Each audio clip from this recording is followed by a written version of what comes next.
श्रीमद् भागवत गीता 11वां अध्याय प्रारंभ। अर्जुन बोले, मुझ पर अनुग्रह करने के लिए आपने जो परम गोपनीय अध्यात्म विषयक वचन अर्थात उपदेश कहा, उससे मेरा यह अज्ञान नष्ट हो गया है। क्योंकि हे कमल नेत्र, मैंने आपसे भूतों की उत्पत्ति और प्रलय विस्तार पूर्वक सुने हैं तथा आपकी अविनाशी महिमा भी सुनी है।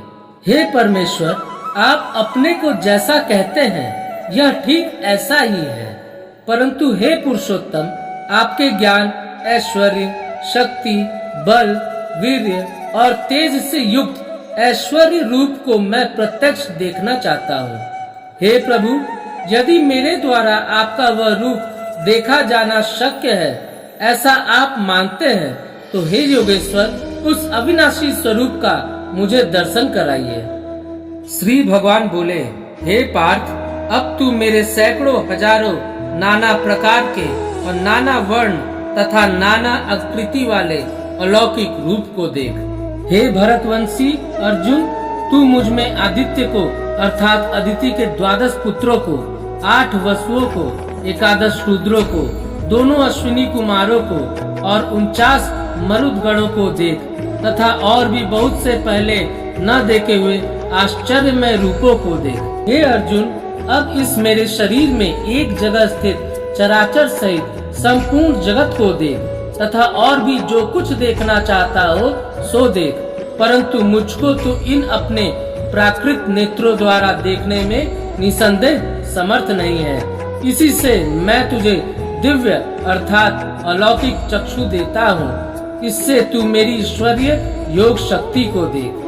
संजय बोले, हे राजन, महायोगेश्वर और सब पापों के नाश करने वाले भगवान ने इस प्रकार कहकर उसके पश्चात अर्जुन को परम ऐश्वर्य युक्त दिव्य स्वरूप दिखलाया। अनेक मुख और नेत्रों से युक्त, अनेक अद्भुत दर्शनों वाले, बहुत से दिव्य भूषणों से युक्त और बहुत से दिव्य शस्त्रों को हाथों में उठाए हुए, दिव्य माला और वस्त्रों को धारण किए हुए और दिव्य गंध का सारे शरीर में लेप किए हुए, सब प्रकार के आश्चर्यों से युक्त, सीमा रहित और सब ओर मुख किए हुए विराट स्वरूप परम देव परमेश्वर को अर्जुन ने देखा। आकाश में 1000 सूर्यों के साथ उदय होने से उत्पन्न जो प्रकाश हो, वह भी उस विश्व स्वरूप परमात्मा के प्रकाश के सदृश कदाचित ही हो। पांडुपुत्र अर्जुन ने उस समय उनके अनेक प्रकार से विभक्त अर्थात पृथक पृथक संपूर्ण जगत को देवों के देव श्री कृष्ण भगवान के इस शरीर में एक जगह स्थित देखा। उसके अनंतर वे आश्चर्य से चकित और पुलकित शरीर अर्जुन प्रकाशमय विश्व रूप परमात्मा को श्रद्धा भक्ति सहित सिर से प्रणाम करके हाथ जोड़कर बोले। अर्जुन बोले, हे देव, मैं आपके शरीर में संपूर्ण देवों को तथा अनेक भूतों के समुदायों को, कमल के आसन पर विराजित ब्रह्मा को, महादेव को और संपूर्ण ऋषियों को तथा दिव्य सर्पों को देखता हूँ। हे संपूर्ण विश्व के स्वामी, आपको अनेक भुजा, पेट, मुख और नेत्रों से युक्त तथा सब ओर से अनंत रूपों वाला देखता हूँ। हे विश्व रूप, मैं आपके न अंत को देखता हूँ, न मध्य को और न आदि को ही। आपको मैं मुकुट युक्त, गदा युक्त और चक्र युक्त तथा सब ओर से प्रकाशमान तेज के पुंज, प्रज्वलित अग्नि और सूर्य के सदृश ज्योति युक्त, कठिनता से देखे जाने योग्य और सब ओर से अप्रेमय स्वरूप देखता हूँ। आप ही जानने योग्य परम अक्षर अर्थात परम ब्रह्म परमात्मा है। आप ही इस जगत के परम आश्रय हैं। आप ही अनादि धर्म के रक्षक हैं और आप ही अविनाशी सनातन पुरुष हैं। ऐसा मेरा मत है। आपको आदि, अंत और मध्य से रहित, अनंत सामर्थ्य से युक्त, अनंत भुजा वाले, चंद्र सूर्य रूप नेत्रों वाले, प्रज्वलित अग्नि रूप मुख वाले और अपने तेज से इस जगत को संतप्त करते हुए देखता हूँ। हे महात्मन, यह स्वर्ग और पृथ्वी के बीच का संपूर्ण आकाश तथा सब दिशाएं एक आप से ही परिपूर्ण है तथा आपके इस अलौकिक और भयंकर रूप को देखकर तीनों लोग अति व्यथा को प्राप्त हो रहे हैं।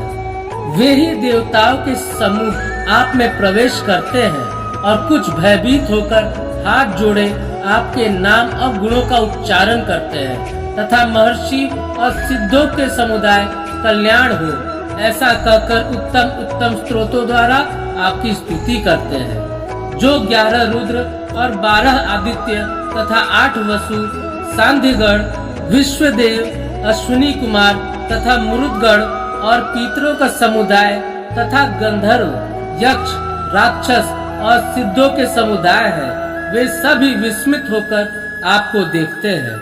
हे महाबाहो, आपके बहुत मुख और नेत्रों वाले, बहुत हाथ, जंघा और पैरों वाले, बहुत उदारों वाले और बहुत सी दाढ़ों के कारण अत्यंत विकराल महान रूप को देखकर सब लोग व्याकुल हो रहे हैं तथा मैं भी व्याकुल हो रहा हूँ, क्योंकि हे विष्णु, आकाश को स्पर्श करने वाले दैदीप्यमान अनेक वर्णों से युक्त तथा फैलाए हुए मुख और प्रकाशमान विशाल नेत्रों से युक्त आपको देखकर भयभीत अंतःकरण वाला मैं धीरज और शांति नहीं पाता हूँ। दाढ़ों के कारण विकराल और प्रलय काल की अग्नि के समान प्रज्वलित आपके मुख को देखकर मैं दिशाओं को नहीं जानता हूँ और सुख भी नहीं पाता हूँ। इसलिए हे देवेश, हे जगनिवास, आप प्रसन्न हो। वे सभी धृतराष्ट्र के पुत्र राजाओं के समुदाय सहित आप में प्रवेश कर रहे हैं और भीष्म पितामह, द्रोणाचार्य तथा वह कर्ण और हमारे पक्ष के भी प्रधान योद्धाओं के सहित सब के सब आपके दाढ़ों के कारण विकराल भयानक मुखों में बड़े वेग से दौड़ते हुए प्रवेश कर रहे हैं और कई एक चूर्ण हुए सिरों सहित आपके दांतों के बीच में लगे हुए दिख रहे हैं। जैसे नदियों के बहुत से जल के प्रवाह स्वाभाविक ही समुद्र के ही सम्मुख दौड़ते हैं, अर्थात समुद्र में प्रवेश करते हैं, वैसे ही वे नर लोक के वीर भी आपके प्रज्वलित मुख में प्रवेश कर रहे हैं। जैसे पतंग मोहवश नष्ट होने के लिए प्रज्वलित अग्नि में अति वेग से दौड़ते हुए प्रवेश करते हैं, वैसे ही ये सब लोग भी अपने नाश के लिए आपके मुखों में अति वेग से दौड़ते हुए प्रवेश कर रहे हैं। आप उन संपूर्ण लोकों को प्रज्वलित मुखों द्वारा ग्रास करते हुए सब ओर से बार बार चाट रहे हैं। हे विष्णु, आपका उग्र प्रकाश संपूर्ण जगत को तेज के द्वारा परिपूर्ण करके तपा रहा है। मुझे बतलाइए कि आप उग्र रूप वाले कौन हैं? हे देवों में श्रेष्ठ, आपको नमस्कार हो, आप प्रसन्न होइए। आदि पुरुष, आपको मैं विशेष रूप से जानना चाहता हूँ, क्योंकि मैं आपकी प्रवृत्ति को नहीं जानता।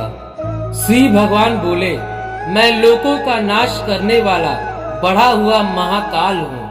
इस समय इन लोकों को नष्ट करने के लिए प्रवृत्त हुआ हूँ। इसलिए जो प्रतिपक्षियों की सेना में स्थित योद्धा लोग हैं, वे सब तेरे बिना भी नहीं रहेंगे, अर्थात तेरे युद्ध न करने पर भी इन सब का नाश हो जाएगा। अतएव तू उठ, यश प्राप्त कर और शत्रुओं को जीतकर धन धान्य से संपन्न राज्य को भोग।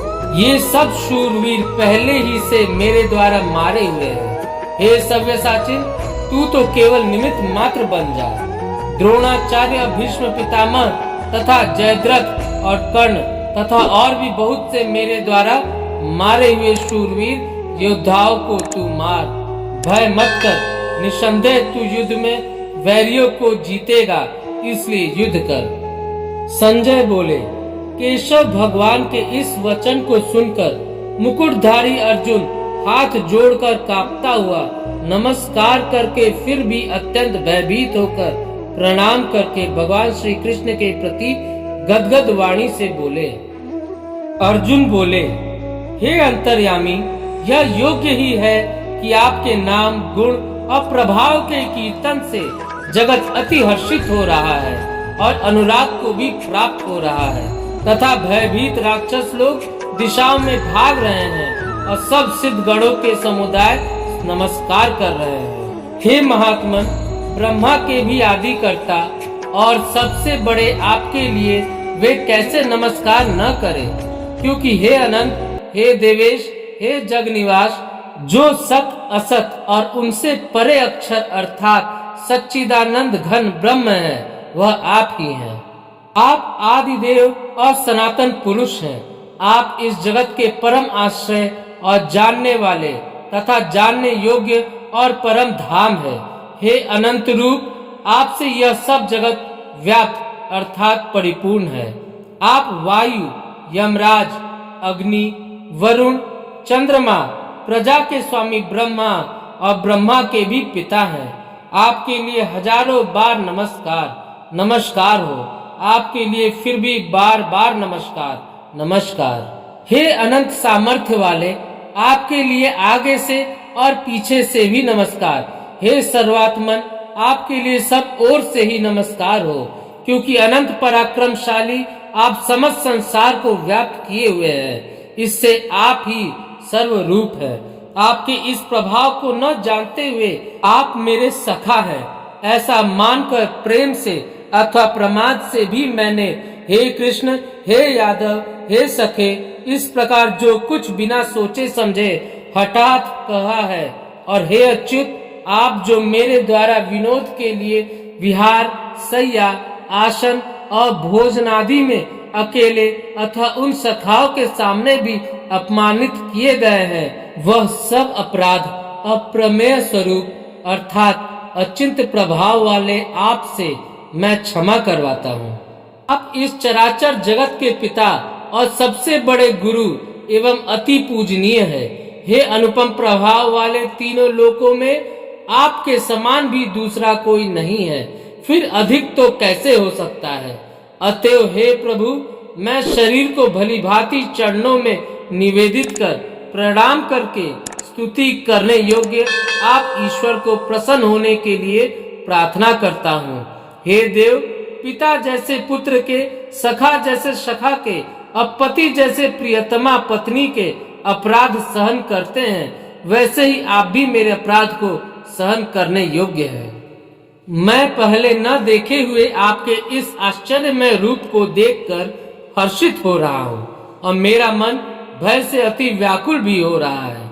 इसलिए आप उस अपने चतुर्भुज विष्णु रूप को ही मुझे दिखलाइए। हे देवेश, हे जगनिवास, प्रसन्न होइए। मैं वैसे ही आपको मुकुट धारण किए हुए तथा गदा और चक्र हाथ में लिए हुए देखना चाहता हूँ।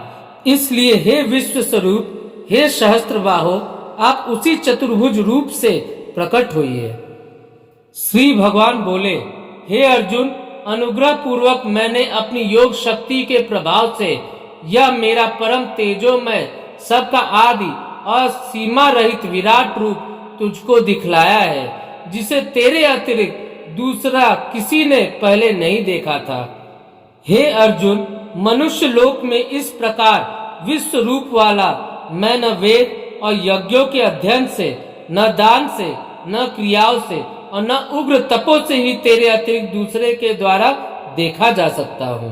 मेरे इस प्रकार के इस विकराल रूप को देखकर तुझको व्याकुलता नहीं होनी चाहिए और मूढ़ भाव भी नहीं होना चाहिए।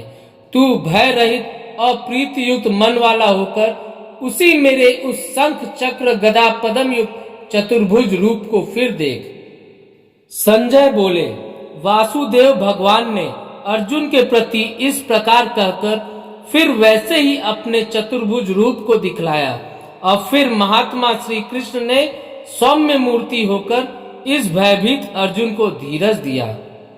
अर्जुन बोले, हे जनार्दन, आपके इस अति शांत मनुष्य रूप को देखकर अब मैं स्थिरचित हो गया हूँ और अपनी स्वाभाविक स्थिति को प्राप्त हो गया हूँ। श्री भगवान बोले, मेरा जो चतुर्भुज रूप तुमने देखा है यह सुदुर्दश है, अर्थात इसके दर्शन बड़े ही दुर्लभ है। देवता भी सदा इस रूप के दर्शन की आकांक्षा करते रहते हैं। जिस प्रकार तुमने मुझको देखा है, इस प्रकार चतुर्भुज रूप वाला मैं न वेदों से, न तप से, न दान से और न यज्ञ से ही देखा जा सकता हूँ। परंतु हे परंतप अर्जुन, अनन्य भक्ति के द्वारा इस प्रकार चतुर्भुज रूप वाला मैं प्रत्यक्ष देखने के लिए, तत्व से जानने के लिए तथा प्रवेश करने के लिए अर्थात एक ही भाव से प्राप्त होने के लिए भी शक्य हो। हे अर्जुन, जो पुरुष केवल मेरे ही लिए संपूर्ण कर्तव्य कर्मों को करने वाला है, मेरे परायण है, मेरा भक्त है, आसक्ति रहित है और संपूर्ण भूत प्राणियों में से वैर भाव से रहित है, वह अनन्य भक्ति युक्त पुरुष मुझको ही प्राप्त होता है। इस वीडियो को लाइक और शेयर करें। चैनल को सब्सक्राइब करके बेल आइकन जरूर से दबाएं।